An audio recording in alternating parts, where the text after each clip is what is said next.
Good morning students. Our today's topic is capacitors. तो firstly हम discuss करेंगे what is capacitors. Capacitors क्या हैं? तो कैपेसिटर्स देखिए, हम प्रैक्टिकल लाइफ में बहुत सारे इक्विपमेंट्स में हम कैपेसिटर्स का यूज़ करते हैं. जैसे कि आपने इसको एक और नेम से और सुना होगा, प्रैक्टिकली जिस नेम से हम कहते हैं कंडेंसर. ठीक है. तो कैपेसिटर्स क्या होते हैं जनरल अगर हम कहें तो it is a combination of two conductor which are placed close to each other. One of the conductor is given a positive charge and the other is given an equal negative charge. ये combination होता है दो conductors का जिन्हें एक दूसरे के पास रखा जाता है, मतलब कंबाइन किया जाता है इस तरह से कि एक पर जितना पॉजिटिव चार्ज होगा उतना ही दूसरे पर नेगेटिवली चार्ज डिस्ट्रीब्यूट होगा. So there is a symbol of capacitors. आप सर्कुलर कैपेसिटर्स को इस तरह से रिप्रेजेंट कर सकते हैं. पैरेलल प्लेट कैपेसिटर हम मोस्टली पढ़ते हैं. तो पैरेलल प्लेट कैपेसिटर ये रहा दो. अगर आप पैरेलल कंडक्टर्स को लेते हैं और इक्वली चार्ज डिस्ट्रीब्यूट करते हैं which are separated by some small distance, तो ये आपका क्या कहलाता है? अरेंजमेंट पैरेलल प्लेट कैपेसिटर कहलाता है. नाउ अगेन आप इस तरह से भी बना सकते हैं कि एक सर्कुलर और एक क्या है आपका प्लेनर है, तो ये भी आपका क्या कहलाएगा? एक कैपेसिटर बन जाएगा. अब बात करते हैं कैपेसिटर की कैपेसिटेंस का. दैट मीन्स कैपेसिटर का काम क्या है? तो कैपेसिटर या उसकी कैपेसिटेंस को हम कहते हैं it is the ability to hold the electric charge.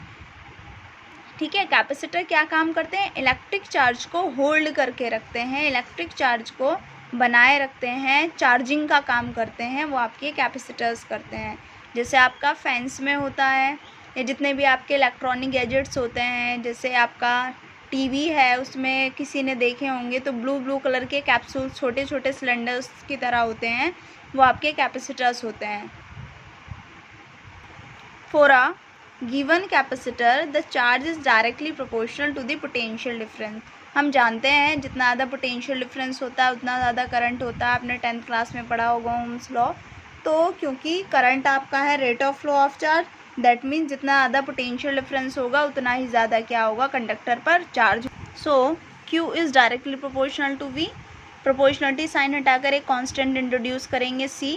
C is the capacitance. C is equals to Q upon V. तो कैपेसिटेंस का फॉर्मूला आ गया हमारे पास किसी कैपेसिटर की. C equals to Q upon V where Q is the charge, V is the potential difference. Unit होगी, charge की यूनिट होती है कूलाम, पोटेंशियल डिफरेंस की यूनिट होती है वोल्ट. तो यूनिट हो गई कूलाम पर वोल्ट, या SI यूनिट होती है फैरेड. ठीक है. SI यूनिट होती है farad. 1 microfarad is equals to same 10⁻⁻6 farad होगा. 1 millifarad is equals to 10⁻⁻3 farad होगा. 1 nanofarad is equals to 10⁻⁻9 farad and 1 picofarad is equals to 10⁻⁻12 farad. Dimension formula निकाल सकते हैं हम. Charge का dimension formula होता है 80. Potential difference का निकालेंगे तो आ जाएगा हमारा mL2T-3A inverse.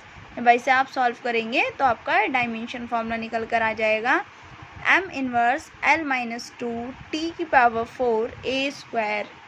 This is nano farad n. Okay. Now अब बात करते हैं व्हाट इज़ वेरिएबल कैपेसिटर. भाई variable capacitor that means which is changeable. जो आपका चेंज हो सकता है उसको ही तो हम वेरिएबल कहते हैं. तो वेरिएबल कैपेसिटेंस, इसकी कैपेसिटेंस को आप चेंज कर सकते हैं. और कैपेसिटेंस को आप किससे चेंज कर सकते हैं? भाई पोटेंशियल को चेंज कराकर, चार्ज को चेंज कराकर आप उसकी कैपेसिटेंस को चेंज कर सकते हैं. या एक को फिक्स कर दें, चार्ज को चेंज कर दें तो भी आप उसकी कैपेसिटेंस को चेंज करा सकते हैं. This is the symbol of variable capacitor. ये आपका सिंबल आ गया वेरिएबल कैपेसिटर का. Now the combination of capacitors. So जैसे कि आपने 10th क्लास में पढ़ा होगा बच्चों, हम आज वहाँ पर पढ़ते थे रेजिस्टेंस के लिए पढ़ते थे. They are two combination of resistance, series arrangement and parallel arrangement. Similarly इसी तरह से यहाँ पर भी आपका दो कैपेसिटर्स के लिए दो कॉम्बिनेशन हम पढ़ेंगे. पहला कॉम्बिनेशन आपका कौन सा होगा? सीरीज अरेंजमेंट होगा. और नेक्स्ट क्या होगा आपका? पैरेलल अरेंजमेंट होगा. तो उसके लिए ड्राइव करते हैं इक्विवेलेंट कैपेसिटेंस कितना होगा। कॉम्बिनेशन ऑफ कैपेसिटर, तो पहला हम ले लेंगे सीरीज अरेंजमेंट के लिए, तो उसके लिए हम क्या करेंगे, consider 3 capacitors of capacitances C1, C2 and C3 are connected in series। Series में अरेंजमेंट बच्चों कैसे होता है, जैसे एक चैन लिंक करते हैं हम कि एक कड़ी से दूसरी कड़ी मिलाते जाते हैं, तो वो हमारा कौन सा कॉम्बिनेशन हो जाता है, सीरीज़ कॉम्बिनेशन हो जाएगा। जैसे अगर 3 लोग खड़े हैं तो एक चैन बनाकर खड़े हो जाए, एक दूसरे का हाथ पकड़े, दूसरा तीसरे का हाथ पकड़े, तो वो आपका क्या हो जाएगा, सीरीज़ कॉम्बिनेशन हो जाएगा।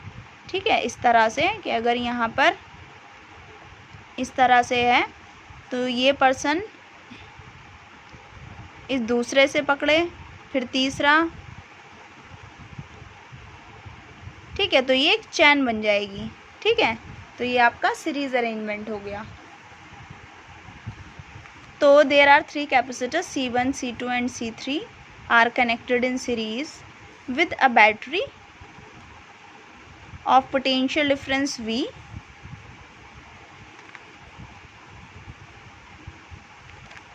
okay, and with a switch। now जब क्लोज सर्किट है तो करंट फ्लो होगा, दैट मीन्स चार्ज फ्लो होगा Q।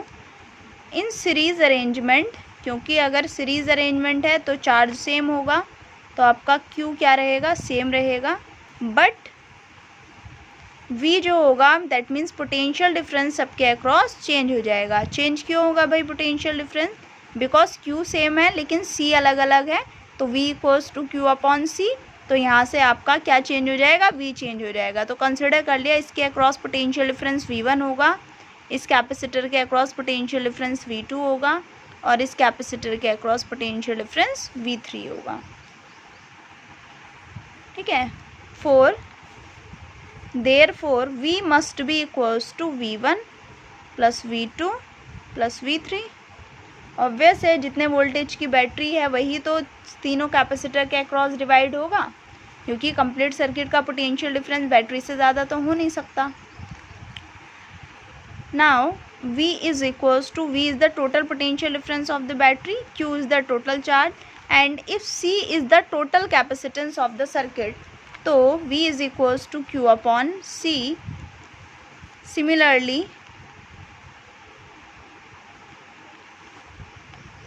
किसके लिए निकालेंगे, 4 कैपेसिटर C1। जब C1 के लिए आप निकालेंगे तो कितना आ जाएगा, C1 कितना होता है, कैपेसिटेंस का फॉर्मूला भी पढ़ा हमने, Q अपॉन V। Q तो सेम है लेकिन पोटेंशियल डिफरेंस डिफरेंट है, तो V1 इज इक्वल्स टू आ गया आपका Q upon C1। Similarly V2 is equals to आ जाएगा Q upon C2 and V3 is equals to आ जाएगा Q upon C3। Now putting the values of V, V1, V2 and V3 in the equation 1, so we get Q upon C must be equals to Q upon C1 plus Q upon C2 plus Q upon C3। Q is common on both the sides, 1 upon C1 plus 1 upon C2 plus 1 upon C3। Q will be cancelled out, so 1 upon C is equals to 1 upon C1 plus 1 upon C2 plus 1 upon C3 and so on। That means C is the total capacitance of the circuit, or you can say C is the equivalent capacitance of this circuit। That means इस पूरे circuit को resolve करके एक capacitance निकल कर आ गया, और वो किसके इक्वल होगा, जो भी इसकी वैल्यू हम सॉल्व करके आएंगे उसके इक्वल होगा। अब इसी तरह से आपके पास कितने भी कैपेसिटर्स हैं आप उसको ऐड कर दीजिए। अगर सीरीज़ का अरेंजमेंट में फॉर्मूला आ गया आपका 1 upon C is equals to 1 upon C1 plus 1 upon C2 plus 1 upon C3। Case है इसमें इफ़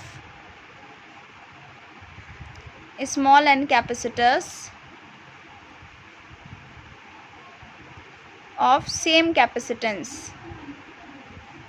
ठीक है, कैपेसिटेंस सेम है, C है, आर कनेक्टेड इन सीरीज़, हम किस में कनेक्ट कर रहे हैं इनको? सीरीज़ में कनेक्ट कर रहे हैं n कैपेसिटर से, और हर एक की कैपेसिटेंस कितनी है? स्मॉल c है। सो इक्विवेलेंट कैपेसिटेंस कितना हो जाएगा? फॉर्मूला तो वही 1/c plus 1/c plus 1/c, और कितने टाइम्स ऐड करना है हमें? n times. तो कितना आ गया जब लिखेंगे इसे? n/c। तो जो इक्विवेलेंट कैपेसिटेंस आ गई, कितनी आ गई? EQ का मीन्स है total capacitance, equivalent that means जो पूरे इस सर्किट की कैपेसिटेंस के इक्वल होगी। तो C equivalent is equals to आ गया आपका C/n। तो आपको याद रखना है, अगर आपसे इक्वल कैपेसिटेंस की आपको से कह दिया जाए 10 कैपेसिटर हैं और सेम कैपेसिटेंस है, उन्हें उसमें कनेक्ट किया गया है सीरीज़ में, तो उनके लिए इक्विवेलेंट कैपेसिटेंस कितना हो जाएगा? C/10। आई होप ये डेरिवेशन क्लियर हो गया होगा। ओके, आता है हमारा कैपेसिटेंस इन पैरेलल कॉम्बिनेशन। अब पैरेलल का मीनिंग क्या होता है? सबसे पहले पैरेलल कॉम्बिनेशन को हम समझ लेते हैं कि कैसे होगा पैरेलल कॉम्बिनेशन। तो कंसिडर किया कि यहाँ पर 3 लोग खड़े हैं या 2 हैं, कह दो चलो 3 हैं, ठीक है। अब इन 2 के ऊपर एक और आ जाए, फिर से एक और आ जाए, तो ये जो कॉम्बिनेशन बना, इनके ऊपर फिर से एक और खड़ा हो जाए, तो ये कैसे हैं? सारे पैरेलल ही हैं, पैरेलल कनेक्टेड हैं एक दूसरे से। तो ये कॉम्बिनेशन हमारा कहलाता है पैरेलल कॉम्बिनेशन। अब कैसे बनाएंगे? कंसिडर कर लिया 3 कैपेसिटर्स हैं जो कैसे कनेक्टेड है, हमारे दिखाई दे रहा है हमें, पैरेलली कनेक्टेड है इस तरह से, C1 C2 C3। वही एक बैटरी है, पोटेंशियल डिफरेंस V है,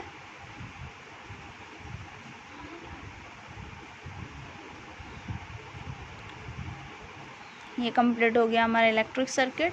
अब देखिए Q चार्ज यहाँ से फ्लो करेगा। अब यहाँ ध्यान देना बच्चों, यहाँ से Q चार्ज आया, मान लीजिए 3 कूलाम चार्ज आया। अब ये चार्ज यहाँ से कितनी जगह डिवाइड होगा? देखिए इस टर्मिनल से 3 वायर्स जा रही हैं, एक वायर ये रहा, एक ये रहा, एक ये रहा। तो मान लो यहाँ से चलो करंट का एग्जाम्पल ले लेते हैं, यहाँ से हमारी 3 एम्पेयर करंट आई। तो जब एक वायर से आगे 3 वायर जुड़ी हुई हैं, तो ऑब्वियस है तीनों में करंट जाएगा और अलग अलग करंट जाएगा, क्योंकि डिपेंड करेगा वहाँ पर इक्विपमेंट क्या लगा है और वो कितनी करंट ले रहा है।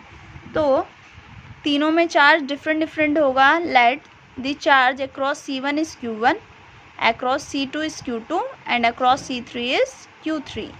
But in parallel arrangement potential difference will be the same. तो इसके अक्रॉस भी पोटेंशियल डिफरेंस V होगा, इसके अक्रॉस भी V होगा, इसके अक्रॉस भी V होगा। सो द टोटल कैपेसिटेंस कितनी होगी? टोटल कैपेसिटेंस C होगी सर्किट की। अगर मैं यहाँ से निकालूँ C इक्वल्स टू कितना होता है? Q/V। Q is the total charge of the circuit, V is the total potential difference of the battery and C is the total capacitance of the circuit. Equation number 1. Q किसके equal है? Q must be equals to Q1 plus Q2 plus Q3। भाई जितना charge आ रहा है वही तो 3 जगह divide हो रहा है। से इक्वेशन नंबर 2। नाउ यहाँ से अगर Q निकाल दें तो Q is equals to CV। Similarly for C1 के लिए कितना हो जाएगा? Q1 is equals to C1 into V, Q2 is equals to C2 into V, Q3 is equals to C3 into V। Putting these values in equation 2, Q equals to CV is equals to C1V plus C2V plus C3V। V is the common on the both sides, C1 plus C2 plus C3. V will be the cancel out on both sides. C is equals to C1 plus C2 plus C3 and so on. हमने 3 capacitors लिए हैं तो तीनों को add कर दिया। तो parallel combination में हमारा जो फॉर्मूला निकल कर आया वो आया C is equals to C1 plus C2 plus C3 and so on. जितने भी आपके पास कैपेसिटेंस हैं उन्हें पैरेलली ऐड करेंगे अगर आप, तो ये फॉर्मूला आप अप्लाई करेंगे। अब वही जैसे वहाँ पर केस डिस्कस किया था, ऐसे ही यहाँ पर हम कह रहे हैं if small n capacitors of capacitance C are connected in series so equivalent capacitance कितना होगा इस बार, C is equals to C plus C कितने टाइम्स ऐड कर रहे हैं आप, n टाइम्स, तो कितना हो जाएगा इक्विवेलेंट NC, वहाँ कितना आया था C/n, यहाँ कितना आया NC। अब अगर आप दोनों को डिवाइड करते हैं equivalent capacitance of series combination upon equivalent capacitance of parallel combination, the result will be, कितना आया था C/n, यहाँ कितना आया आपका NC, कितना आ जाएगा जब इसे आप करेंगे C/n मल्टीप्लाइड बाय हम 1 मानेंगे तो ये आ जाएगा 1/NC, C से C cancel, that means 1/n square. So you can say equivalent capacitance in parallel arrangement is equals to n square times of equivalent capacitance of series arrangement। तो ये आपका इस पर कभी कभी क्वेश्चन आ जाता है डायरेक्टली, तो उसमें आप इसका डायरेक्टली यूज़ करें। सिर्फ कंसेप्ट समझाने के लिए ये ले लिया कि दोनों का कभी कभी पूछ लिया जाता है कि दोनों का रेशियो कितना होता है। I hope both derivations you have cleared very well. Okay.